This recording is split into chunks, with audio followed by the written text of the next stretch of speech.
저는 이 물건을 좀 잘 못 찾습니다. 제가 집에서 어떤 물건을 이렇게 한참 찾다가 못 찾아가지고 아내에게 이게 어디 있어 하고 물어보면 제 집사람은 금방 와서 여기 있다 이러고 찾아줍니다. 며칠 전에도 냉장고에서 제가 무엇을 찾고 있는데 아무리 봐도 없는 겁니다. 그래서 제가 없다 어디 있는데, 그러니까 집사람이 여기 있잖아요. 그리고 바로 제 눈앞에 있는데 그걸 못 찾아서 이상하게 내가는 그걸 왜 못 찾을까 이런 생각을 많이 했습니다. 보통 남자들이 다 그렇다고 그러는데 그렇습니까? 저만 그렇습니까? 예. 제가 물어봤습니다. AI한테 왜 남자들은 그렇게 물건을 못 찾냐 그래 물어보니까 AI가 다 그렇진 않다 그러고, 근데 이제 남자들이 잘 못 찾는 경향이 있다. 특별히 생각을 많이 하는 사람들이 잘 못 찾는다. 여러 가지 이유가 있지만 아주 재미있는 설명이 있었습니다. 뭐냐면 남자들이 생각이 보통 앞서가기 때문에 그렇다. 예를 들자면 이런 것입니다. 리모컨을 찾으면 머리에 리모컨을 생각을 해야 되는데 머리에 리모컨을 켜고 볼 야구 경기를 생각한다는 겁니다. 그러니까 머리에는 야구 경기를 생각하니까 리모컨이 눈에 있어서 그게 안 보이는 겁니다. 그러니까 우유를 찾으면 우유를 찾아야 되는데 머리에는 라떼가 그려져 있는 겁니다. 그래서 우유를 가지고 만들 라떼를 생각하기 때문에 그게 잘 보이지 않는다. 일리가 있지 않습니까? 예. 그래서 우리가 눈으로 보는 것도 이렇게 눈에 잘 안 보인다는 겁니다. 왜냐하면 내 머릿속에 다른 것이 이렇게 들어있으면 아무리 봐도 그것이 눈에 안 보인다는 것입니다. 어떤 생각을 가지고 보느냐, 그거에 따라서 보이기도 하고 안 보이기도 한다. 어떤 우리의 사람들의 말을 이해하는 것도 마찬가지인 것 같습니다. 어떤 마음으로 보느냐에 따라서 그 마음이 보이기도 하고 안 보이기도 하는 것 같습니다. 저는 우리가 교회에 오는 대부분의 우리 모두는 여기 왜 오십니까? 저는 우리가 서로 이렇게 같이 이 공동체로 모이는 가장 큰 이유는 서로 사랑하려고 오는 거죠. 그렇죠? 여러분 여기 오면서 난 누구를 미워해야지, 저 사람을 싫어해야지 이러고 오는 사람은 아마 아무도 없을 것입니다. 우리는 다 마음속에 여기 오시는 모든 분들을 서로 사랑하려고, 그렇죠? 주님의 마음으로 서로 사랑하고 돌보고 위로하고 격려하고 함께 힘을 얻기 위해서 우리가 이렇게 함께 모이는 것이죠. 어떻습니까? 여러분들 서로 바라보시면서 그래, 이 사람이 나를 사랑하는구나, 이 말은 다 사랑의 말이구나, 그렇게 받아들이십니까? 우리가 그 사랑을 볼 수 있는, 그 마음속에 있는 사랑을 보면서 살면 그분은 행복하고 복된 걸음을 걸어갈 수 있겠죠. 자, 아무리 사랑을 담아서 얘기해도 그 사랑을 못 보는 사람은 불행한 것이죠. 그렇죠? 이 사람 왜 이러나 이러면 그 사람이 불쌍한 것이죠. 그렇죠? 여러분 우리가 서로를 바라보시면서 이 사랑의 마음들, 그렇죠? 사랑을 볼 수 있는 눈이 열리시기를 주님의 이름으로 축복합니다. 아멘을 하셔야죠. 아멘을. 별로 안 원하십니까? 예. 여러분이 사랑의 눈이 열리시기를 축복합니다. 네. 그래서 서로 바라보면 이 사람이 나를 사랑하는구나, 얼마나 마음이 따뜻해지겠어요. 그죠? 그래서 교회 와서 서로 바라보실 때마다 이 사랑의 마음으로 서로를 바라보고 행복해지는 것이죠. 그죠? 여러분 보아도 못 보는 게 너무 많죠. 오늘 엠마오로 가는 두 제자의 이야기가 바로 그것입니다. 부활하신 예수님께서 자기와 계속 이야기, 3일 전까지만 해도 보았던 그분이 지금 옆에서 자기하고 이야기를 하는데도 알아보지 못합니다. 오늘은 부활절 후에 두 번째 주. 그래서 예수님께서 부활하시고 오순절까지의 기간을 우리는 주님께서 부활하신 이유들을 쭉 살펴보는 그런 기간으로 교회 여러분 지켜가고 있습니다. 특별히 이 둘째 주를 자비의 주일이다 그렇게 부릅니다. 하나님의 자비, 평화, 그것을 생각해보는 주간이 바로 부활 후 두 번째 주입니다. 하나님은 우리에게 늘 자비로우심으로 평화를 주십니다. 여러분 하나님의 자비하심 이런 걸 생각할 때 제일 먼저 무엇이 떠오르십니까? 하나님은 자비로우신데 그 자비로우신 하나님은 우리에게 늘 다가오시는 분입니다. 찾아오시는 분이죠. 오늘 15절에 뭐라고 얘기합니까? 그들이 서로 이야기하며 문의할 때 예수께서 가까이 이르러 그들과 동행하시니. 하나님이 자비로우시다 하는 것은 하나님은 우리가 어떠한 형편, 어떠한 죄를 짓고 어떠한 잘못을 해도 여전히 우리를 찾아오시는 분, 우리를 포기하지 않는 분, 이게 하나님의 가장 큰 자비하심이지요. 여러분 성경 이야기를 쭉 보시면 하나님은 늘 사람들을 찾아오시는 이야기입니다. 아담과 하와가 죄를 짓고 하나님을 떠나서 숨어 있습니다. 하나님 어떻게 하십니까? 아담아 어디 있느냐? 하나님 말씀을 어기고 그렇게 숨어버린 그 아담을 찾아오십니다. 아브라함을 찾아오시죠. 그렇죠? 하나님께서 갈대아 우르에서 우상을 섬기고 있던 그 아브라함을 찾아와서 그 아브라함을 불러내십니다. 하나님이 야곱이 아버지를 속이고 하란으로 도망가고 있는 거기에 야곱을 찾아오셔서 그래서 그 천사에서 그죠? 그 황량한 들판에서 돌베개를 베고 자고 있는 그 사기꾼 거짓말장이 그 위로 하늘에 사다리를 놓고 그분을 이 야곱을 찾아오십니다. 여러분 모세도 보십시오. 바로의 궁전에서 도망가서 그 광야에서 40년을 지내고 있는데 하나님이 어떻게 합니까? 불붙는 가시덤불에서 그를 찾아오십니다. 엘리야가 이세벨을 피나서 동굴에 숨어 있을 때 하나님은 세미한 음성으로 그를 찾아오십니다. 요나에게, 아모스에게, 이사야에게 하나님은 늘 이 모든 사람들, 모든 이런 어떤 면에서 도망하고 숨고 배신하고 이런 사람을 하나님은 끊임없이 찾아오셔서 다시 한번 기회를 주십니다.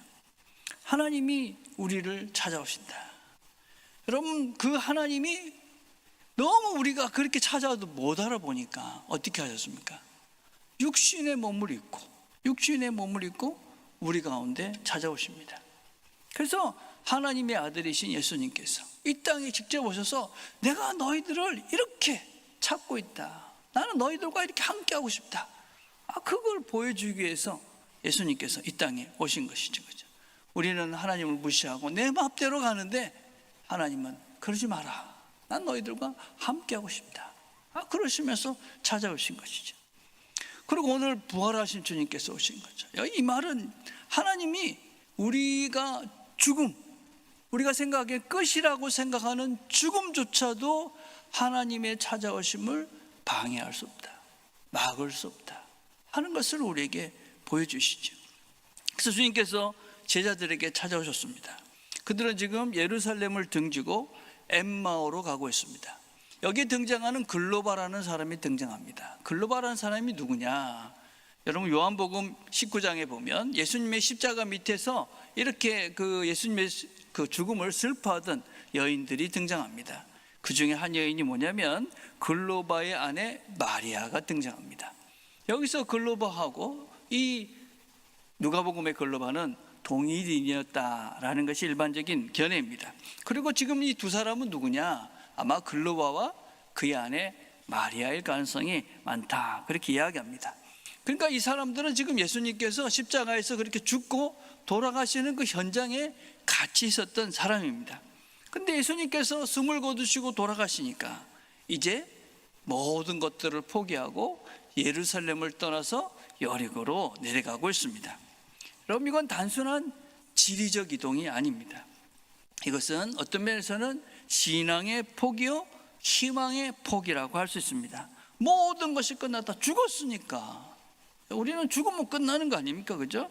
그 예수님께서 십자가에서 죽어버렸으니까 이제 끝났다. 내가 모든 꿈, 그동안 예수님을 따라다니면서 품었던 희망, 이 모든 것들은 이제 끝났다.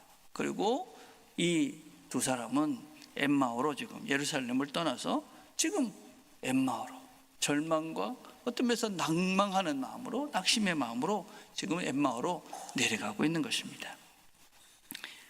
예수님과 멀어져 가고 있는 것이죠. 그런데 그 자리에 예수님께서 찾아오십니다.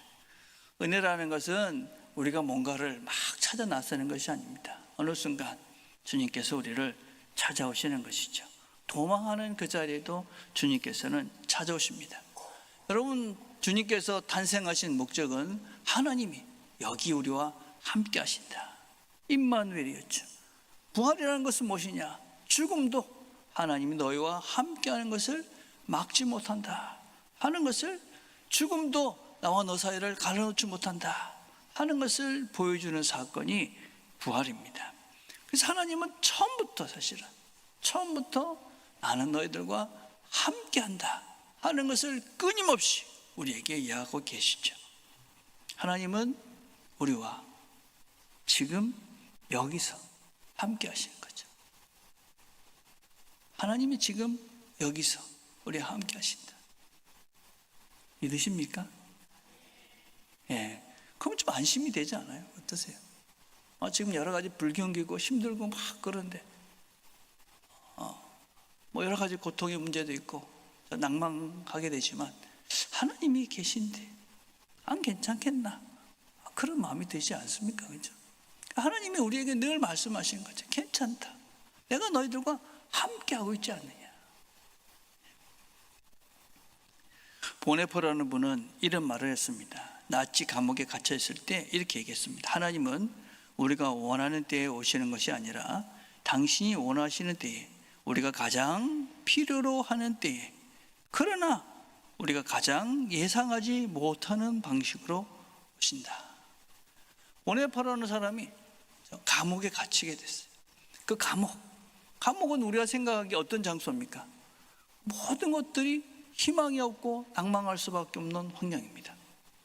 근데 이분은 그곳에서 하나님이 오셨다. 하나님의 현존을 가장 깊이 체험할 수 있는 장소, 그것이 감옥이었다라고 이야기합니다. 혹시 우리가 걸어가는 길 가운데 어떤 면에서 신앙이 좀 멀어지는 것 같고 뭔가 내가 낙심해서 하나님이 없는 것 같은 현실 속에 있는 것 같지만, 여전히 하나님은 우리를 찾아서 우리에게 다가오시고 우리와 함께 계시는 분이 우리 하나님, 우리 구주 예수 그리스도다. 부활을 믿으신다면 이것도 믿으셔야 되는 거죠. 여기 계신 하나님. 자, 그런데 오늘 27절부터 24절을 보면 두 제자가 예수님과 함께 많은 이야기를 합니다. 지금 예루살렘에서 이런 일이 있었어요, 저런 일이 있었어요, 그런 얘기를 막 하고 가는데, 그런데 그 긴 대화 속에서도 뭐라고 얘기합니까? 15절과 16절 이렇게 얘기하죠. 그들이 서로 이야기하며 문의할 때에 예수께서 가까이로 그들과 동행하시나 그들의 눈이 가리워져서 그인 줄 알아보지 못하거늘. 주님이 옆에서 이야기하고 있는데, 지금 3일 전까지 같이 있었던 그분이 옆에서 이야기를 하고 있는데도 못 알아보고 있는 것입니다. 왜 그랬을까요? 21절에 이렇게 말합니다. 우리는 이 사람이, 예수님을 말하는 거죠, 이스라엘을 속량할 자라 바라노라. 이 속량할 자라는 말은 군사적이고, 이런 그들이 생각하는 이 메시아, 그런 의미를 담고 있는 것입니다. 정치적 해방의 의미를 담고 있는 것이 바로 이 속량할 자라는 말입니다. 그들이 기대했던 해방자, 구원자는 어떤 것입니다? 기적을 행하고 슈퍼맨과 같이 돼가지고 모든 힘을 가지고 모든 자기의 인생의 문제를 해결해서 이 로마의 문제로부터 완전히 해결해 주실 수 있는 그런 사람, 다윗의 왕, 그런 것 같은, 열방을 다 이기고 승리할 메시아, 이런 걸 이 사람들은 기대했다는 것입니다. 그들은 십자가에 달려 죽은 이 예수를 결코 메시아라고 생각할 수 없는 상태였습니다. 그래서 옆에 있어도 못 알아듣는 것이지, 못 본 것이지. 예수님께서 뭐라고 말씀하십니까? 미련하고 선지자들이 말한 모든 것을 마음에 더듬이는 자들이요. 미련하다, 이건 어리석다. 이 어리석다는 말은 뭔가 봐도 이해하지 못하고 깨닫지 못하는 상태를 말하죠. 봐도 못 보는 상태를 말하는 것입니다. 왜 못 보느냐? 이미 내가 결론을 만들어 놓은 거죠. 예수님은 죽었어, 이 땅에 없어. 그러니까 즉 옆에 있어도 이분은 예수님이 아닌 것입니다. 그러니까 볼 수가 없는 것이죠. 여러분, C.S. 루이스라는 분이 무신론자였습니다. 이분은 하나님 원래 믿지 않았습니다. 그런데 이분이 왜 오랫동안 하나님을 만나지 못하고 인식하지 못했느냐, 이렇게 얘기했습니다. 나는 이미 결론을 내리고 있었다. 하나님은 없다. 그래서 하나님이 오셔도 알아볼 수가 없었다. 하나님은 없다. 또 내가 생각한 하나님은 이런 것이다. 하나님은 뭐 나한테 감동을 주든지 뭔가 보이든지 뭔가 환상이 보이든지 마음을 뜨겁게 하든지 뭔가 하나님은 내가 생각하는 그것으로 오셔야 하나님인데, 그런 하나님이라고 내가 정의를 내리고 있으니까 하나님이 오셔도 알 수가 없는 것이죠. 예수는 죽었다. 그러니 옆에 있어도 그 예수님을 알아보지 못했습니다. 여러분, 우리가 오해하면 안 되는 것이, 하나님은 우리가 원하는 형태로 오는 것은 아닙니다. 이들이 생각했던 그 예수는, 메시아는 고난받고 십자가에 죽는 예수는 없었습니다. 그런 구원자는 이들에게는 존재하지 않았습니다. 그래서 그들은 예수님이 옆에 있었지만 알아볼 수가 없었습니다. 우리는 늘 하나님이라는 분을 이렇게 오해합니다. 내가 원하는 것을 이루어 주시는 분, 내가 아프면 고쳐주는 분, 내가 힘든 문제는 뚝딱 해결해 주시는 분, 내가 어떤 문제를 가졌을 때 해결해 주시는 그분이 하나님이고, 또 내가 생각하는 그 기대, 그것을 충족해 주시는 분이 하나님이다. 그렇게 있어야, 그것이 있어야 하나님이 나와 함께하는 것이지, 뭐 아무것도 없는 것 같은데, 내가 생각하는 그것이 없는데 무슨 하나님이 여기 계시는가. 여러분, 우리가 아는 그 나니냐 연대기라는 책이 있죠. 영화가 있잖아요, 그죠? 영화에 보면 어린 루시가 사자 아슬란에게 얘기합니다. 이 아슬란은 하나님이고 이 루시는 이제 아이죠. 이렇게 물어봅니다. 왜 아슬란 당신은 만날 때마다 더 커지세요? 그러니까 아슬란이 대답합니다. 내가 자랄수록 나도 더 크게 보인다. 내가 자랄수록. 하나님은 언제 우리가 뚜렷하게 볼 수 있고 더 온전하신 분이고 신뢰할 수 있는 분으로 볼 수 있느냐? 내 믿음이 자라면. 내 믿음이 자라는 것만큼 하나님은 알 수 있고, 하나님은 볼 수 있고, 경험할 수 있고, 누릴 수 있는 것이죠. 하나님은 변하지 않습니다. 하나님 변하시는 분이 아닙니다. 그러나 우리의 편견, 우리의 아집, 우리의 영적인 그런 눈들이 열려지기 시작할 때 하나님은 점점 분명해지시며 커지시며 능력과 권위가 있으신 분인 것을 우리가 깨달아가는 거죠. 우리의 편견, 우리의 아집을 버려야지만이 우리의 영적인 키가 자라고 하나님은 더 크고 더 선명하고 더 경이롭게 볼 수가 있는 것입니다. 그들이 예수님을 알아보지 못했던 두 번째 얘기가 있습니다. 그들은 큰 슬픔과 실망이 있었습니다. 17절에 보면 슬픔 빛을 띠고, 이 슬픔 빛이라는 말은 그냥 슬프다 그 정도가 아닙니다.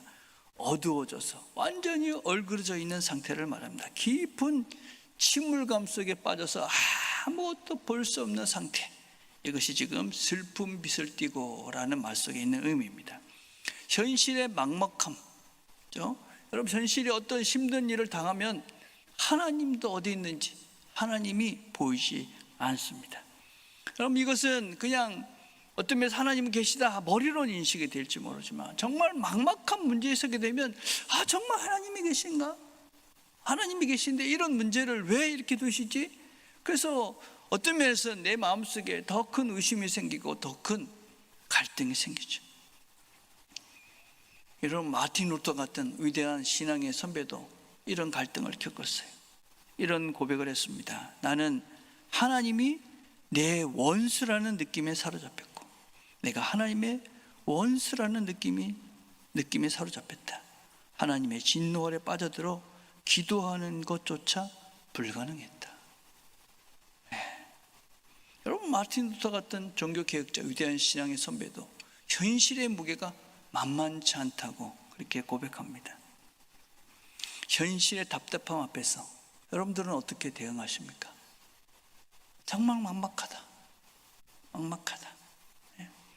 예수님도 십자가의 고통 속에서 이렇게 외치셨습니다. 엘리 엘리 라마 사박다니, 나의 하나님, 나의 하나님, 어찌하여 나를 버리십니까? 하나님이 도대체 왜 나를 이렇게까지 힘들게 하십니까? 왜 나를 버리십니까? 그런데 이것은 시편 22편 1절의 그런 인용이죠. 22편은 이렇게 버림받은 그런 고백으로 하나님께 외치지만 결론은 이렇게 많습니다. 그가 곤고한 자의 공고를 멸시하거나 싫어하지 아니하시며 그의 얼굴을 그에게서 숨기지 아니하시고 그가 부르짖을 때에 들으셨도다. 그럼 우리가 이런 마음으로 하나님을 찾는 것이죠. 하나님 너무 힘듭니다. 너무 고통스럽습니다. 하나님이 없는 것 같고 도대체 하나님 왜 내게 이러십니까? 답답함으로 하나님께 호소하는 거죠.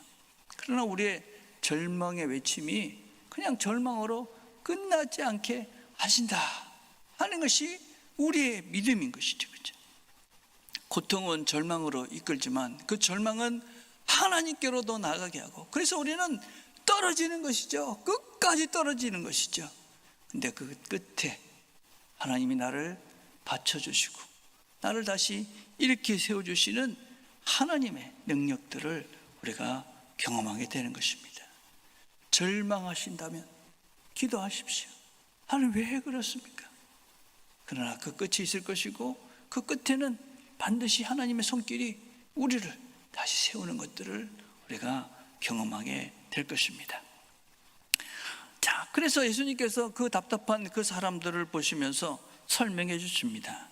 이 예수께서 이르시되 미련하고 선지자들이 말한 모든 것을 마음에 더디 믿는 자들이여 그리스도가 이런 고난을 받고 자기 영광에 들어가야 할 것이 아니냐 하시고, 이에 모세와 모든 선지자의 글로 시작하여 모든 성경에 쓴 바 자기에 관한 것을 자세히 설명하시니라. 예수님께서는 이 제자들에게 두 가지를 하십니다. 첫 번째는 그들의 미련하고 더디 믿는 자들이라고 그들의 실제를 폭로합니다. 그럼 이건 모욕이 아니죠. 의사가 당신은 혈압이 높습니다 진단하는 것입니다. 예수님은 이들의 영적 상태를 정확하게 진단합니다. 너희는 지금 정보가 부족해서가 아니다. 너희들은 지금 성경 말씀을 제대로 이해하지 못해서 그렇고 또 너희들이 마음에 믿음이 없어서 그렇다. 그리고 그들의 영적인 진단을 지금 하고 계시는 거죠. 우리에게도 영적인 진단이 필요한 것이죠. 나는 지금 어떤가? 나는 어떤가? 나는 왜 못 믿는가? 나는 이 문제 앞에서 왜 이렇게 졸아하고, 나는 지금 이런 문제에서 왜 이렇게 답답해하고, 왜 나는 지금 이 상태인가? 그 나의 영적인 상태를 바르게 진단해 보셔야 합니다. 여러분, 이거는 하나님의 문제일까요? 나는 왜 그럴까 지금? 나는 왜 이렇게 기도해도 뭔가 응답이 없는 것 같고 하나님의 실제가 이렇게 안 느껴지고 저 경험하지 못하고 늘 나는 이렇게 힘이 없고 우울하고 불안하고 두렵고 걱정스럽고 왜 그럴까? 나의 지금 영적인 상태는 어떤가? 나를 먼저 진단하셔야 되는 거죠. 그리고 예수님께서는 모세와 선지자의 길, 그래서 구약 전체를 설명하시면서 이들이 이해할 수 있도록 설명을 해 주십니다. 하나님의 음성을 듣는다는 것은 무슨 초자연적인 환청을 듣는 것이 아닙니다. 그것은 하나님과 내가 대화적 관계 속에, 이 대화라는 것은 다른 것이 아닙니다. 하나님의 말씀을 읽으면서 그렇구나, 이 말씀이 나에게 이렇게 말씀하시는 거구나 라는 것을 내가 이해하고 받아들이며 그 말씀이 나를 이끌어 가시는 그것이 바로 하나님의 음성을 듣는 것입니다. 물론 하나님께서 특별하게 하실 때도 있죠. 특별한 것을 일반화시키면 안 됩니다. 여러분들이 일반적으로 하나님의 음성을 듣고 싶습니다. 성경을 잘 읽으십시오. 성경을 깊이 있게 읽으십시오. 그냥 다 아는 이야기라고 읽지 마시고 또 읽고 묵상하고 그것을 마음 깊숙이 담고 묵상해 보십시오. 성경을 안 읽어요. 여러분, 하나님 음성을 들을 수가 없습니다. 내 생각으로 읽어요. 하나님의 음성을 들을 수가 없습니다. 간절히 기도하시고, 그리고 하나님께서 이 성경을 읽을 때 말씀하여 주십시오. 그런 자세로 하나님 말씀 앞에 섰을 때 성령께서 우리의 마음을 감동시키고 새로운 눈을 열어주시고 깨달음을 주시는 것이죠. 그러고 나서 29절과 31절에 이렇게 말합니다. 그들이 강권하 이르되 우리와 함께 유하시나이다. 때가 저물어가며 날이 이미 그렇나이다 하니 날이 이미 저물었나이다. 이에 그들과 함께 유하러 들어가시니라. 그들과 함께 음식 잡수실 때에 떡을 가지사 축사하시고 떼어 그들에게 주시니 그들의 눈이 밝아져 그인 줄 알아보더니. 그들의 눈이 언제 열리느냐? 특별할 때가 아니죠. 그냥 주님과 함께 떡을 떼고 떡을 먹을 때. 근데 여러분, 이 표현이 대단히 중요합니다. 떡을 가지고 축사하시고 떼어 주시니. 어디서 많이 본 장면이죠? 성만찬을 할 때의 모습입니다. 성만찬. 주님께서 일상적으로 그들과 함께하며 사시던 행위죠. 오병이어 할 때도 똑같은 말씀을 하시면 떡을 가지고 축사하시고 떼어 주시는 것이죠. 그냥 주님께서 하셨던 그것들이 다시 기억이 난 것입니다. 아, 주님이구나. 아, 주님이 보통 때 하셨던 그걸 보고 그들이 기억이 난 겁니다. 우리가 주님께서 하시는 일들을 어떻게 우리가 기억나고 아, 이게 주님이 하시는 거구나 알 수 있느냐? 그분과 함께하는 시간, 그분의 말씀이 그분이 어떤 분이라는 것을 우리가 알게 되면 아, 지금 주님이 여기에 나와 함께 하시는구나 하는 깨달을 수 있는 것이죠. 주님이 어떤 분인지 무엇을 하시는 분인지 전혀 모르니까 주님이 나와 함께 하시며 역사하셔도 모르는 거죠. 알 수가 없죠. 어떤 것이 주님이 하신 일인지 모르니까. 평범한 일상 속에서 주님은 우리와 함께 하시며 평범한 일상 속에서 우리와 함께 하시며 주님이 누구신지 말씀하시고 이끌어 가신 분입니다. 나중에 제자들이 이렇게 고백합니다. 길에서 우리에게 말씀하시고 우리에게 성경을 풀어주실 때에 우리 속에서 마음이 뜨겁지 아니하더냐. 여러분, 마음이 뜨거워지는 것, 이거 잘 이해하셔야 됩니다. 여러분, 이걸 우리가 뜨겁다, 이걸 그냥 마음에 뭔가 감동을 받았다, 이런 수준의 말이 아닙니다. 마음이 뜨거워지다. 카디아 카요메네라는 말인데, 카디아라는 말은 심장이라는 말입니다. 마음이라는 뜻이죠. 카요메다라는 말은 불탄다는 말입니다. 불탄다. 불이 타버리는 거죠. 그래서 영어 성경은 이렇게 번역했습니다. Oh, not our heart burning within us. 그러니까 우리 안에 불이 막 타지 않았느냐. 이거 불이 막 타. 그냥 감동은 뜨뜻하다 이게 아니고 불이 막 타오르는 거예요. 버닝 막 타고 있는 상태를 말해요. 무엇이 타고 있었을까요? 무엇이? 여러분이 타고 있다는 것은 단순히 그냥 우리가 음악회를 가가지고 야, 좋은 음악을 들었어, 설교 말씀을 들으면서 그래 은혜 받았어, 이 차원이 아니라는 것입니다. 여기서 말하고 있는 하나님 말씀을 듣고 우리 마음의 감동, 불탔다는 것은 무슨 의미냐? 예레미야 20장 9절에 이렇게 말합니다. 내가 다시는 여호와를 선포하지 아니하며 그의 이름으로 말하지 아니하리라 하면 나의 마음이 불타는 것 같아서, 불붙는 것 같아서, 내 뼛속에 갇힌 것 같아서 답답하여 견딜 수 없나이다. 예레미야가 하나님 말씀을 전하는데 이 사람들이 너무 안 듣는 겁니다. 그래가지고 나는 이제 말씀을 전하지 않겠다, 그렇게 가짐을 한 거예요. 근데 마음속에서는 하나님 말씀을 전해야지. 이 두 마음이 충돌이 일어나서 마음이 불이 타는 겁니다. 열이 나는 거죠. 이걸 어떻게 해야 되나? 이게 불타는 것입니다. 성경 말씀을 듣고 불타는 것, 감동을 받았다는 것입니다. 이것은 양립할 수 없는 두 사이에 큰 충돌로 인해서 생기는 그런 갈등을 말합니다. 큰 내적 갈등을 말하는 거죠. 여러분, 이 엠마오로 가는 두 제자는 큰 갈등이 일어난 거죠. 그들은 메시아, 승리하는 왕이었습니다. 로마를 다 정복하고 승리할 왕이었어요. 근데 예수님은 이렇게 말씀합니다. 메시아는 고난받는 종이다. 메시아는 고난받는 종이다. 한쪽에 예수님은 죽었다, 끝났다 이렇게 얘기하는데 현재의 절망 상태에 있는 것이죠. 근데 다른 한쪽 예수님은 부활했다. 새로운 복음이 시작된 것이죠. 여러분, 그래서 이 두 세계가 충돌이 일어나는 것입니다. 그러니까 불이 타는 거죠. 여러분, 우리 하나님의 말씀은 우리로 하여금 갈등하게 합니다. 갈등해야 합니다. 세상이 나에게 속삭이는 것과 성경 말씀이, 하나님 말씀이 나에게 이야기하는 것은 충돌이 생길 수밖에 없습니다. 세상은 말하죠. 재산을 늘려라. 경제적 안정을 확보해라. 부는 능력의 증거다. 근데 예수님 뭐라고 말합니까? 너희를 위하여 보물을 땅에 쌓아두지 마라. 내 소유를 팔아서 가난한 자들에게 나눠주라. 하늘의 보화를 쌓아라. 자본주의 사회에서는 더 가지라고 끊임없이 얘기하죠. 그렇죠? 네. 그런데 성경은 그렇게 얘기하지 않죠. 여러분, 우리가 늘 갈등해야 됩니다. 과연 경제적인 이 보물을 땅에 쌓는 것과, 그렇죠? 그리고 하나님 나라에 쌓는 것이 어떻게 다른가? 우리가 늘 부동산, 주식, 코인 이런 여러 가지, 여러분 성경은 부 자체를 악이라고 하지 않습니다. 그러나 늘 부에 대한 집착과 신뢰를 늘 경고하고 있죠. 그래서 이 갈등을 늘 우리가 갈등하면서, 그러면서 우리가 재정에 대한 생각을 해야 됩니다. 세상은 말하죠. 정당한 것은 보복해야 된다. 성경은 원수를 사랑하라고 얘기합니다. 세상은 말합니다. 고통을 최소화해라. 편안함을 추구해라. 안전이 최우선이다.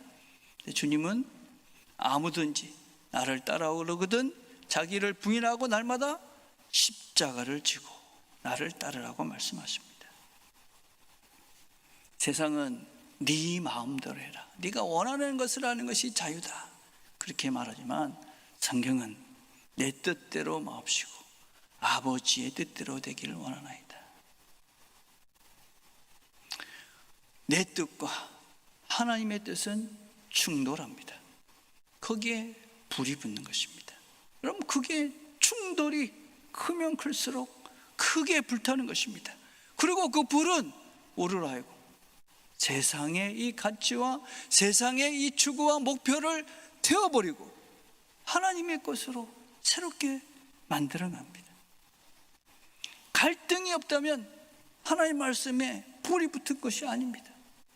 내가 하나님 말씀을 들었는데도 밋밋하면, 갈등하지 않는다면, 큰 충격을 받지 않는다면 하나님 말씀을 제대로 받지 않고 있는 증거입니다.